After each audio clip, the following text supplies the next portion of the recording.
I've been in ministry for about 22 years. I'm the pastor of a church that meets here. I also am involved with Touch Twice United, where we do free health care through local churches. Many of you have been a part of that too, and I'm grateful for that. But I found myself recently getting confused with the difference between intensity and intimacy. And even in ministry, I found myself getting kind of tipped over or off my feet, off balance.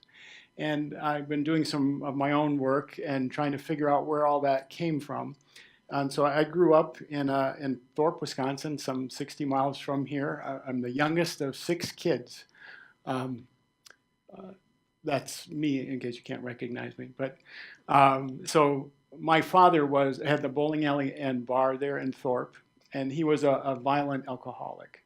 And when he entered the room, he demanded my attention.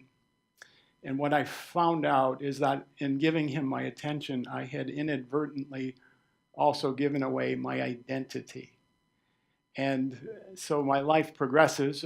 My older 3 brothers all were the lifeguards at the Thorpe swimming pool. And I was determined to earn my dad's love and respect and to follow in their footsteps. And so I was going to be the youngest senior lifeguard at 15 years of age.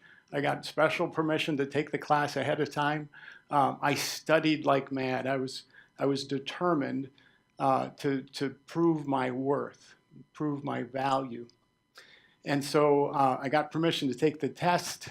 And so you do a written exam, and then they set up a scenario in the pool. They separate you men and women in your locker rooms. They call you out one at a time. And so your name gets called. I was really excited. I don't remember if I was first or last or in the middle, but I was anxious to prove and show what I had known or what I had learned.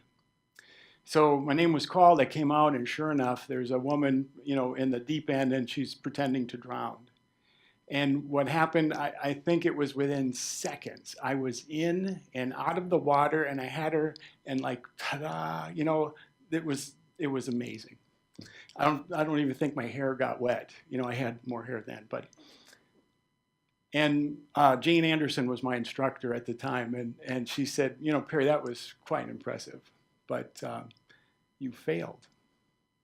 I'm like, what do you mean I failed? There's no way that anybody could have done it better, faster. There's just no way. And she said, but you forgot what we had taught you. Even you got it right on the test, on the written test, but in practice, you'd gotten confused. What they taught me was 4 steps.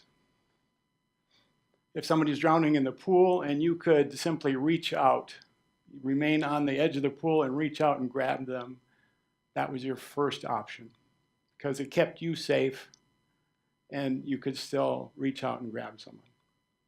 The second thing, if you've been to a pool, you see the life buoys with the ropes, So you're supposed to, anchor yourself or station yourself, throw the buoy out there, try not to hit them on the head. But then once they grab it, you can pull them in. They also had a thing called a shepherd's crook, which is just a long stick with a kind of a metal, not sharp, but angled hook on it. And so even if the person was unconscious, you could hook them and pull them to the shore. Again, never getting in the water. So then we live in Wisconsin, surrounded by lakes, and if you're in the lake and you see somebody out there, again, they say you're supposed to row. You get in a boat, you get on something that can support you, and you go. And so you're still safe in the boat, you're still going to do your rescues, but you're not putting yourself at risk. And then the other person can get on. The last ditch effort, the last choice is to actually go in the water because it puts you at greater risk. So my life progresses, and I was still in the earn my way and earn my dad's love and respect, and that just drove me further and further in the hole.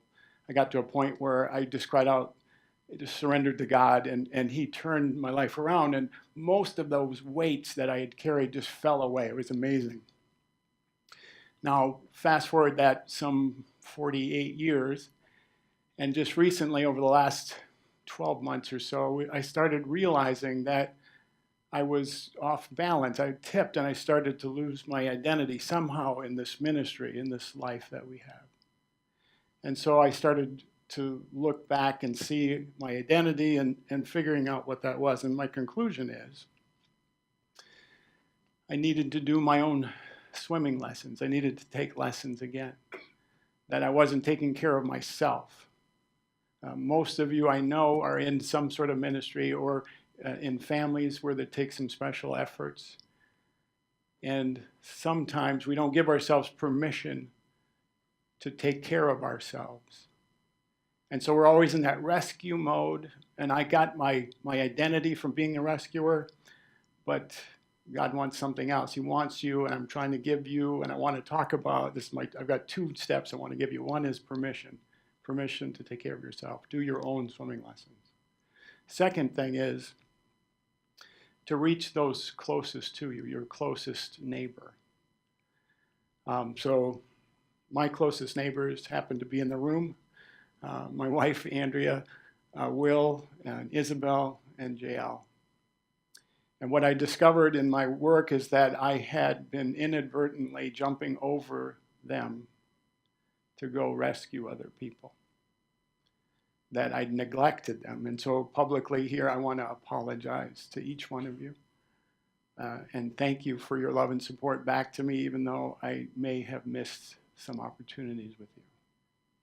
So the second thing for the rest of you is I want you to really consider your closest neighbors and to consider what does it look like to reach out. It's the simple things.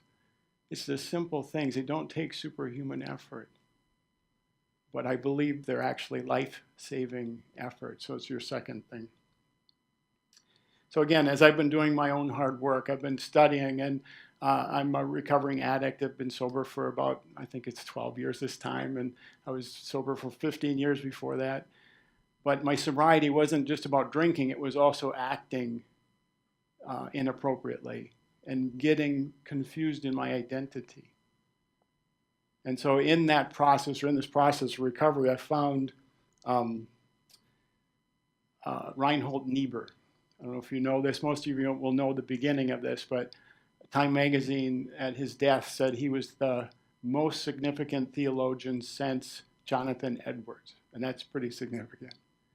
But the AA group took his prayer and adopted it, but this is what I think was his original. It says this: God, give us grace to accept with serenity the things that cannot be changed, courage to change the things which should be changed, and the wisdom to distinguish the one from the other. Living one day at a time, enjoying one moment at a time, accepting hardship as the pathway to peace, taking as Jesus did this sinful world as it is and not as I would have it. Trusting that you make all things right if I surrender to your will, so that I may be reasonably happy in this life and supremely happy with you forever in the next.